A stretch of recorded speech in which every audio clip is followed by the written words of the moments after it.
ಎಲ್ಲರಿಗೂ ನಮಸ್ಕಾರ.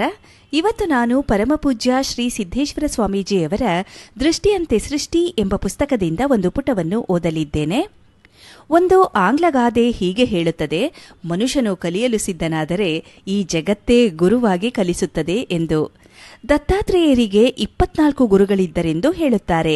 ನೆರಳು ನೀಡುವಂತಹ ಮರ, ಸವಿ ನುಡಿಯುವಂತಹ ಗಿಳಿ, ನೀರು ಕೊಡುವಂತಹ ನದಿ, ನರ್ತಿಸಿ ಸಂತಸ ನೀಡುವಂತಹ ನವಿಲು ಮೊದಲಾದವುಗಳನ್ನೆಲ್ಲ ಅವರು ಗುರುಗಳೆಂದೇ ಭಾವಿಸಿದರು. ಜೇನುಹುಳು ಹೂವಿನಿಂದ ಹೂವಿಗೆ ಅದೆಷ್ಟು ಸಲ ಹಾರುತ್ತದೆಯೋ ಲೆಕ್ಕವಿಲ್ಲ. ಆದರೆ ಯಾವುದೇ ಒಂದು ಹೂವಿಗೂ ನೋವಾಗದಂತೆ ಮಕರಂದವನ್ನು ಹೀರುತ್ತದೆ, ಸವಿಯಾದ ಜೇನನ್ನು ತಯಾರಿಸುತ್ತದೆ. ಅದೇ ರೀತಿಯಾಗಿ ನಾವು ಕೂಡ ಈ ಜಗತ್ತಿನಲ್ಲಿ ಯಾರಿಗೂ ತೊಂದರೆಯಾಗದಂತೆ ಬಾಳಬೇಕು. ಈ ವಿಶಾಲವಾದಂತಹ ವಿಶ್ವವೇ ವಿಶ್ವವಿದ್ಯಾಲಯ. ಇಲ್ಲಿರುವಂತಹ ಚರಾಚರ ವಸ್ತುಗಳೆಲ್ಲ ನಮ್ಮ ಗುರುಗಳು. ನೆಲ, ಜಲ, ಗಾಳಿ, ಬೆಳಕು, ಬಯಲಿನಿಂದಾದ ಈ ವಿಶ್ವವಿದ್ಯಾಲಯದಲ್ಲಿ ನಾವು ಎಲ್ಲವನ್ನೂ ಕಲಿಯಬಹುದು.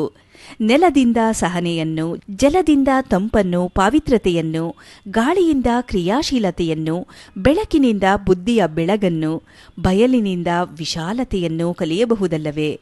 ಆಕಾಶದಂತೆ ನಮ್ಮ ಹೃದಯವೂ ವಿಶಾಲವಾದರೆ ಅಲ್ಲಿ ರವಿಚಂದ್ರರು ಬೆಳಗುತ್ತಾರೆ, ಆನಂದದ ಮಳೆಗರೆಯುತ್ತದೆ.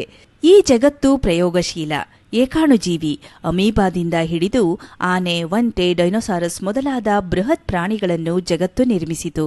ಕೋಟಿ ಕೋಟಿ ವರುಷಗಳ ನಿಸರ್ಗದ ತಪಸ್ಸಿನ ಫಲವಾಗಿ ಈ ಮಾನವ ದೇಹ ನಿರ್ಮಾಣವಾಯಿತು ಎಂದು ಹೇಳಲಾಗುತ್ತದೆ. ಈ ಜಗತ್ತು ನಿರಂತರವಾಗಿ ಪ್ರಯೋಗ ಪರಿವರ್ತನೆ ಮಾಡುತ್ತಿರುತ್ತದೆ ಎಂದು ಹೇಳುತ್ತಾರೆ. ಇದನ್ನರಿತು ನಾವೆಲ್ಲರೂ ಕಣ್ತೆರೆದು ಸಂತಸದಿಂದ ಬಾಳುವುದನ್ನು ಕಲಿಯಬೇಕು ಎಂದು ಪರಮಪೂಜ್ಯ ಶ್ರೀ ಸಿದ್ದೇಶ್ವರ ಸ್ವಾಮೀಜಿಯವರು ದೃಷ್ಟಿಯಂತೆ ಸೃಷ್ಟಿ ಎಂಬ ಪುಸ್ತಕದಲ್ಲಿ ವಿವರಿಸಿದ್ದಾರೆ.